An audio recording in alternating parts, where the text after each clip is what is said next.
Hi friends, welcome back my channel. ఈరోజు నేను మీకు వచ్చేసి బిక్కవోలు లక్ష్మీ గణపతి ఆలయం అయితే చూసేద్దామా. ఇది చాలా మహిమాన్వితమైన టెంపుల్ అనమాట. ఇక్కడ జనాలు కూడా బాగానే వస్తున్నారు. లక్ష్మీ గణపతి హోమాలు అన్నీ చేసుకుంటున్నారు. మనసులో కోరికలు చెప్తే మన కోరికలు తీరుతాయి. ఇది రూపం అన్నది భిన్నంగా ఉంటుందన్నమాట. ఇది 9వ శతాబ్దంలో చాణక్యులైతే నిర్మించారు. ఇది భూమిలోంచి వచ్చిన విఘ్నేశ్వరుని విగ్రహం అనమాట. ఇది మనకి భిన్నంగా ఉంటుంది. తొండమన్నది కూడా కుడివైపు అయితే ఉంటుంది. మనకి ఇక్కడ చెవులు అయితే స్వామివారి చెవులు అయితే కోరిక చెప్పుకుంటే తప్పకుండా నెరవేరుతుందంట.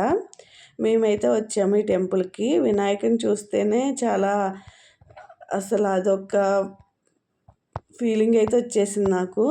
స్వామివారికి గరిక, కొబ్బరికాయ ఇవన్నీ కొట్టేసుకున్న తర్వాత చెవులు అయితే కోరికలు అయితే చెప్పేసుకున్నాము. అందరూ చూడవలసిన టెంపుల్ ఇది, బిక్కవోలు వినాయకుడు. అందరూ ఒక్కసారి అయితే దర్శనం అయితే చేసుకోండి వచ్చి. చాలా పవర్ఫుల్. మనం అనుకున్న కోరికలు అయితే నెరవేరుతాయంట. ఈయన స్వయంభూగా వెలిసారు బిక్కవోలులో. అలాగే నెక్స్ట్ బిక్కవోలులోనే మనం ఇంకో టెంపుల్ అయితే చూసేద్దాము. శివాలయం అన్నమాట, గోలింగేశ్వర స్వామి ఆలయము. దీంట్లో మనకు శివయ్య, పార్వతీదేవి, అలాగే కుమారస్వామి, సుబ్రహ్మణ్య స్వామి కూడా దర్శనం అయితే ఇచ్చేస్తారు మనకి. ఇది కూడా చాణక్యులై నిర్మించారు.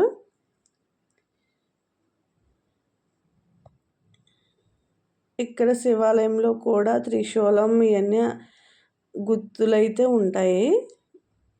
అలాగే మనకి సుబ్రహ్మణ్య స్వామి విశిష్టత ఏమిటంటే, వివాహం కాలేని వారికి కుమారస్వామి అభిషేకాలు ఇవన్నీ చేయించుకోవచ్చు. మనం కాళహస్తి వెళ్ళలేని వాళ్ళం రాహుకేతు పూజలు కూడా ఇక్కడ చేసుకోవచ్చు అన్నమాట. అలాగే ఇక్కడ పుట్ట అనేది ఉంటుంది కుమారస్వామి పక్కన సుబ్రహ్మణ్య స్వామికి. అమావాస్య నాడు తగ్గుతుంది, పూర్ణానికి పెరుగుతుందంట.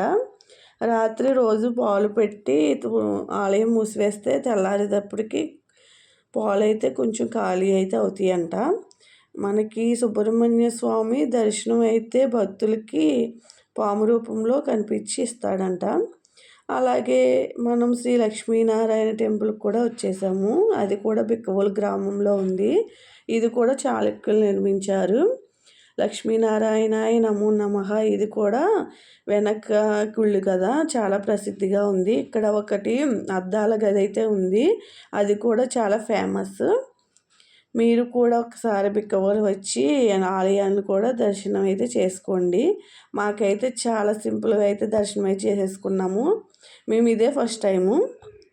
అద్దాల గది కూడా చాలా బాగుంది.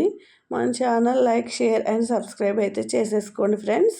ఇది అద్దాల గది అనమాట.